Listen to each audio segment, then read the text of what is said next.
What's up, everybody, and welcome back to You Can Grow Too. A couple people hit me up recently about growing, and I told them I'd make a video. I put a slideshow up a couple weeks ago. It is from my current grow. It's the GG Berry 4.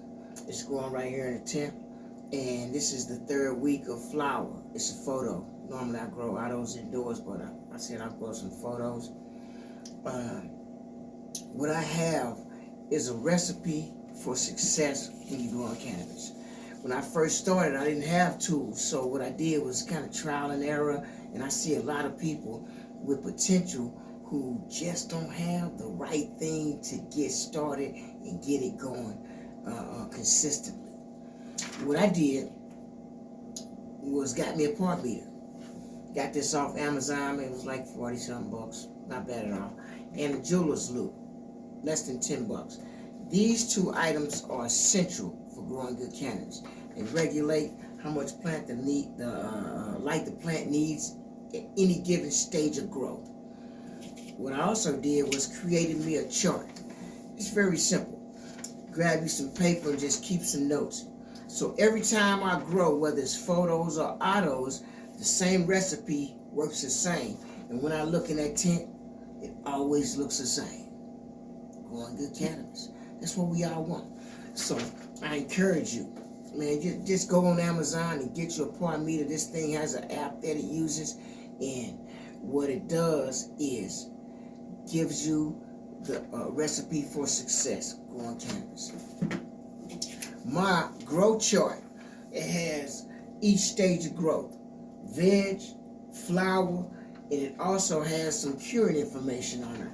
Curing cannabis is, it's more trial and error, but I do the same thing every time, and the results are the same.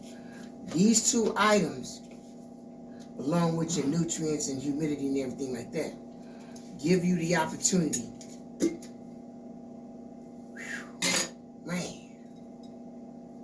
grow cannabis like this. I'm not a fan of the spongy buds. What I want to do is grow nice, big, dense buds like this. Look at that, man. You cannot beat this. It smells like it should, and believe me, it works like it should. This is over 90 days old, and it's still effective. This is Pineapple Kush. The curing is another video. You'll see several videos that I got on curing, and I cure the same way every time. I go for the long cure. It may be 30 days before that plant is actually done, dried to this consistency. It's smokable, man, usable. And I made some sugar, cannabis sugar. It was very simple, man. I'm gonna make a video, put that up there for you so you can check that out.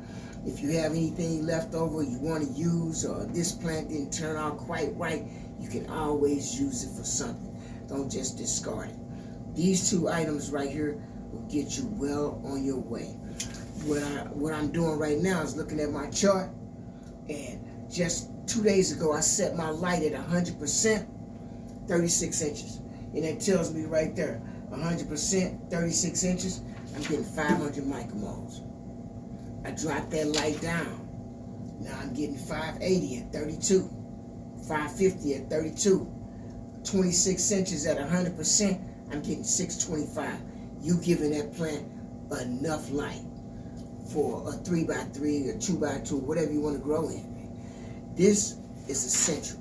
I just encourage you, man, get you a grow chart. And I got a notebook right there that I keep everything in, just in case I have to refer back to something that I did, like last year. I can look at my little composite notebook, look it up, and I'm back on track again. If you look at the videos, you may think you're looking at the same pictures and videos over and over. It's not. It's just that I found a recipe that works for growing cannabis. So if you're new growing cannabis, you put this up. Couple different things. Everybody talk about pot size. I grow cannabis in 3 gallon, 2 gallon. I even grow big buds in a 1 gallon pot. I've seen people grow cannabis in a solo cup. I didn't did that. But what I use is just seed starter mix and a little bit of worm castings. I put this dome on there just to keep the humidity level the same so that the soil won't dry out on me.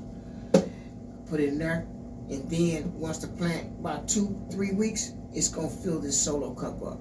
You know, make sure you got that soil aerated 70-30. I put 30% perlite in there, 70% cocoa. If I'm growing in the same pot that it's gonna stay in, I'll just take this dome and put it on top of the dirt where the seed is. And once that seedling reaches 2 inches tall, you want to set that light 36 inches, 25%. It's going to give you this, which is established in my Vipar Spectra Grow Light manual, 75 to 105.